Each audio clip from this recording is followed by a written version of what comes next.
ペッパークイーン。 Hello everybody, this is going to be a quick look into Dory Seif.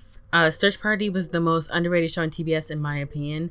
It showcases how a group of friends were involved in covering up and eventually getting away with murder of a PI named Keith. The group of friends, Elliot, Portia, Drew, and Dory all react differently to the murder. So that's just a little rundown of it. I'm going to do a little bit of a review of episode 10 along with detailing if Dory really did drink the Kool-Aid. I'm lost and I'm broken and I just want to go home. Please, please, please. I'm just begging you. I'm begging you to send me home. Just Your please sick send me brain, home. you have convinced yourself that you are actually innocent. Because we really just don't know if she's really insane or if she's playing a role. So anyways, back to the front group. They all cope in different ways with the murder. Elliot suffers from a breakdown, all the while blatantly losing his mind. Portia is falling apart while she desperately wants a confidant and wants to belong somewhere. Drew is having his own PTSD. But Dory's reaction to the murder is the most complex and slightly terrifying. When I did my initial reviews on Search Party Season 3, I noticed the unstable mental state of Dory, like the rest of the characters, but there is a part of me that thinks that the reason her behavior is so psycho in Season 3 is because she's trying to rewrite her own narrative.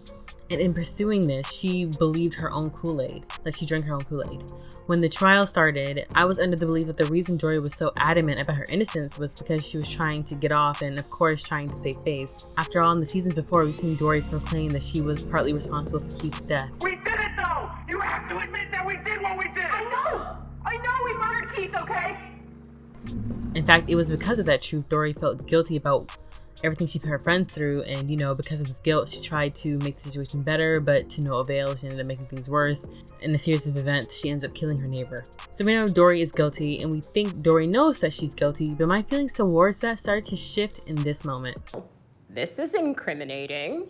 This is just a coincidence. A coincidence you neglected to tell us about. You know, maybe now is a good time to plead guilty. What?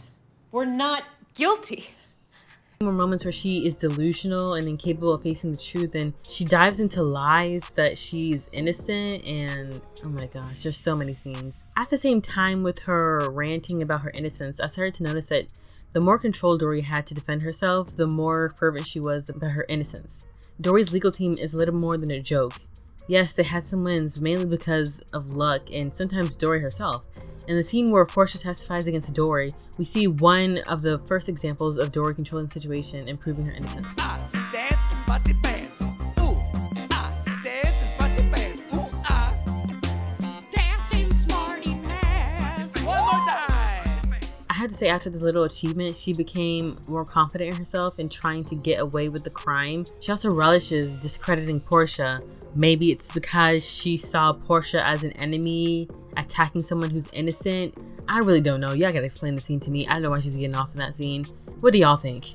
So let's do a little review in episode 10. It's primarily Dory, but there's some things that happen besides her. So Chantal, at the beginning of the episode, she is framed for fraud and she's taken in by the feds. Then we cut to Dory, and she's at a dinner party with the gang, or what it seems to be a dinner party, and this is after she fired her lawyer and they're asking about how it's going. It's going well. And then Drew comes in and he confronts her about Keith's murder. And he even asks her, did you kill April? So in this scene, I'm like, did Dory really drink the Kool-Aid, or is she playing a role? Because the more Drew presses Dory on admitting the truth, she gets really technical with it. Like, she was like, I never touched that weapon. Psycho right now. Do you remember this? You remember we smashed his skull with this? Do you remember? You remember the obelisk story?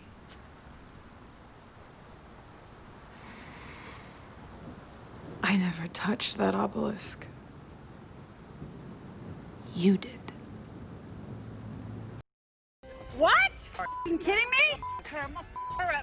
That bitch up. So I never killed Keith. I'm like, well, technically you didn't, but you're probably responsible. But the fact that she was so technical with it, I'm like, okay, so she's not completely delusional, right? But I just don't know. In a moment where everyone involved in Keith's death is in one room, she still can't bring herself to completely flesh out the truth. Anyways, I just don't care.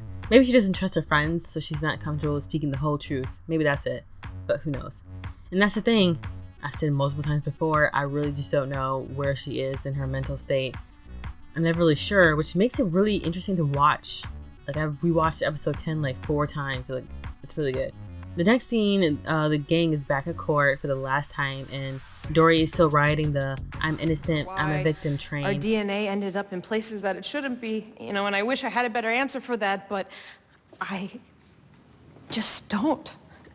And I can't know something that I don't know, and I can't make up answers because that wouldn't be the truth. But what I didn't know is that it is so scary. What can happen when you are in the wrong place at the wrong time? I cry every day because I'm just so afraid of what's gonna happen to me. And I miss Keith. He was my friend and he's dead. Do you know what it's like to be blamed for your friend's death? And I can't even bear to think about what his family is going through. Deb and his daughter. And she pulls the ultimate trump card, the white woman's years. Negro, please. And yes, I know she's Middle Eastern, but she is white passing, and she is also an attractive woman, so she still benefits from white privilege, so don't come for me. So her and Drew are declared innocent. And Dory goes home, and she looks in the mirror, and she smiles. And then, of course, she sees her victims, which made me think, okay, so for sure, she's playing a role. Like, she knows the truth. Like, she knows she's guilty. I don't know. I just don't know. Anyway, she gets kidnapped by her stalker and is held captive, and it makes me... I'm taken back to my review in episode 1, my part 1 of the review series, and I remember saying that Dory was locked up because I saw this scene where she was held captive in a chair, and I thought she was in an electric chair, but it turns out she was held captive by her stalker. And I went back to episode 1 in the opening scene, and in the opening scene she says, "Here's the truth," or "Do you want to know the truth?" So you want to know the truth?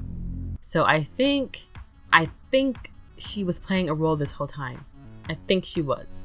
But I don't know. Tell me what you think down below. Please, I would love to hear your opinion on it. I thank God that HBO has picked up Search Party because it deserves all the accolades. I can't wait for season 4. Like, I am biting my tongue. Okay, thank you for watching. Please comment, subscribe, and like. Goodbye.